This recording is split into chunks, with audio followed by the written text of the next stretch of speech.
नमस्कार दोस्तों, मैं एडवोकेट सत्येंद्र तिवारी।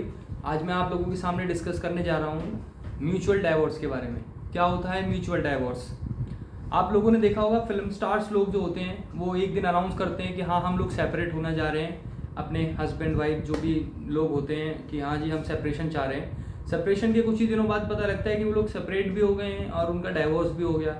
और इन जनरल हम लोगों को देखते हैं कि वो कोर्ट कचहरी में केस लड़े जा रहे हैं, 1 साल हो गया, 2 साल, 3 साल, उनका कुछ डिसीजन ही नहीं निकल के आ रहा है। तो ऐसा क्या होता है कि वो लोग अलग तरीके से कुछ बहुत जल्दी डिसीजन ले लेते हैं और हम लोग लड़ते रहते हैं। तो दोस्तों, हमें ये जानना चाहिए कि डाइवोर्स का एक और पिटीशन, एक तरीका नया है, उसका नाम है म्यूचुअल डाइवोर्स। म्यूचुअल डाइवोर्स क्या होता है, इसके क्या तरीके होते हैं, मैं आप लोगों को इस वीडियो के द्वारा वो सारी जानकारी देने जा रहा हूँ। दोस्तों, म्यूचुअल का मतलब क्या होता है? म्यूचुअल मतलब दोनों की रजामंदी, यानी लोगों की रजामंदी, यानी वो जो दो लोग हैं जो आपस में तलाक चाहते हैं, जो आपस में अलग होना चाहते हैं, उन दोनों की रजामंदी के द्वारा वो तलाक या वो सेपरेशन।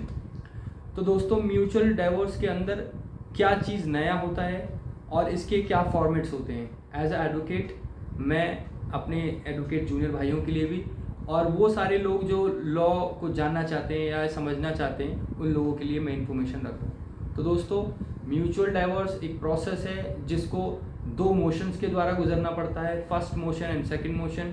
इसमें कोर्ट में जा कर के आपको सिर्फ अपनी रजामंदी पेश करनी होती है और ये फर्स्ट मोशन पास हो गया, देन सेकंड मोशन के लिए होता है, सेकंड मोशन पास, देन वो आपका डाइवोर्स ग्रांट हो जाता है। अब ये वीडियो अगर मेरे एडवोकेट भाई देख रहे होंगे तो उन्होंने बोला होगा बड़ा इजी इसने समझा दिया। तो दोस्तों, मैं प्रोसेस के बारे में आपको बता देता हूँ। इसमें फाइलिंग कैसे होगी या इसमें कौन कौन से डॉक्यूमेंट्स इस्तेमाल होंगे, मैं वो आपको बताता हूँ।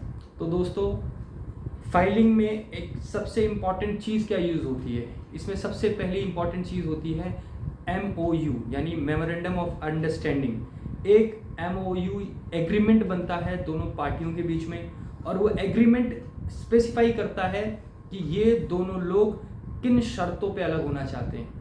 शर्तों का मतलब है कि वो अगर कुछ एक दूसरे को लेना देना चाहते हैं या किन्हीं शर्तों पे, यानी किसी हस्बैंड ने अगर ये सोचा है कि हाँ मैं अपनी वाइफ को 4 लाख दूंगा, 5 लाख दूंगा, 10 लाख दूंगा, या किन्हीं ऐसी बातों पे उन दोनों के बीच में कंसेंट बना है कि हाँ जी मैं आपसे इतना देना चाहता हूँ, मैं इतना लेना चाहता हूँ, इन सब चीज़ों को एग्रीमेंट के द्वारा एक MOU बनेगा और वो MOU फर्स्ट मोशन की जो मेन फाइल होगी उसके अंदर अटैच्ड होगा और वही डॉक्यूमेंट जा करके फर्स्ट मोशन में कोर्ट के सामने यही चीज़ आपको बताना होगा कि मेरा ये कंसेंट है, इस कंसेंट के बेसिस पे हम एक दूसरे से डाइवोर्स चाहते हैं। तो फर्स्ट मोशन में जब जो भी हमारे MOU के अंदर चीज़ें लिखी होंगी, एग्जाम्पल ग्रुप में MOU के अंदर अगर ये लिखा हुआ है कि हाँ मैं लड़की पक्ष को 5 लाख या 8 लाख रुपए देना चाहता हूँ, तो फर्स्ट मोशन के टाइम पे उसका आधा अमाउंट वो दिया जाएगा। अगर कुछ गहने जेवर वगैरह कुछ देने चाहते हैं तो उसमें आधा अमाउंट जो है उसको सामने वाली पार्टी यानी लड़की पक्ष को देना होगा। देन फर्स्ट मोशन के बाद वो हमें जो ऑर्डर होगा उसको सर्टिफाइड करना होगा। ये एक इम्पॉर्टेंट चीज़ है, हमें इतनी ईजी से वो पेपर नहीं मिलता है। दोस्तों, मैं अपने जूनियर एडवोकेट्स भाई को भी बताना चाहता हूँ, फर्स्ट मोशन जब पास हो तो उसके जो कोर्ट के ऑर्डर होंगे उसको आप जाकर के सिविल सर्टिफाइड फॉर्म को फिल करें और उसको सर्टिफिकेशन के थ्रू सर्टिफाइड फॉर्म निकालें। देन हम सेकंड मोशन को फाइल करेंगे। सेकंड मोशन में कोर्ट का जो ऑर्डर होगा उसमें फर्स्ट मोशन पास का ऑर्डर होगा, उसको हम फाइल के अंदर सबमिट करेंगे।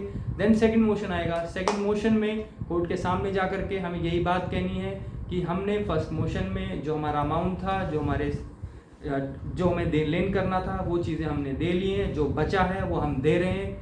तो सेकंड मोशन के टाइम पे कोर्ट अलाउ करेगा।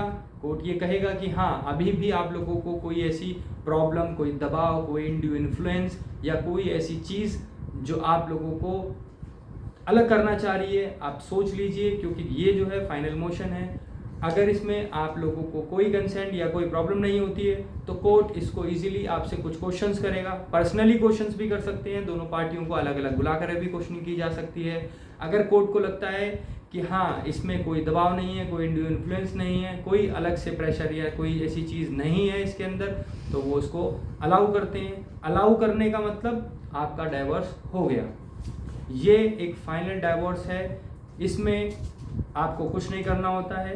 जब ये फाइनल डाइवोर्स हो जाए उसके बाद इसका भी सर्टिफाइड आप अप्लाई करें, सिविल फॉर्म भर करके, सिविल सर्टिफाइड फॉर्म भर के, वो जो उसका ऑर्डर होगा वो आपका फाइनल ऑर्डर होगा।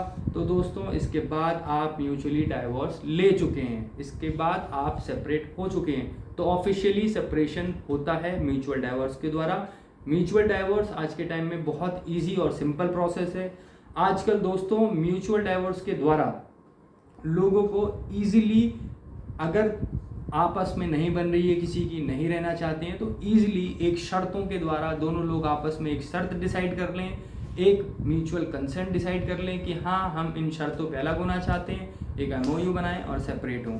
तो दोस्तों एक ये सिंपल वे आप लोगों के सामने मैंने रखा है। नेक्स्ट वीडियो में नेक्स्ट टॉपिक पे डिस्कस होगा। Thank you so much. नमस्कार।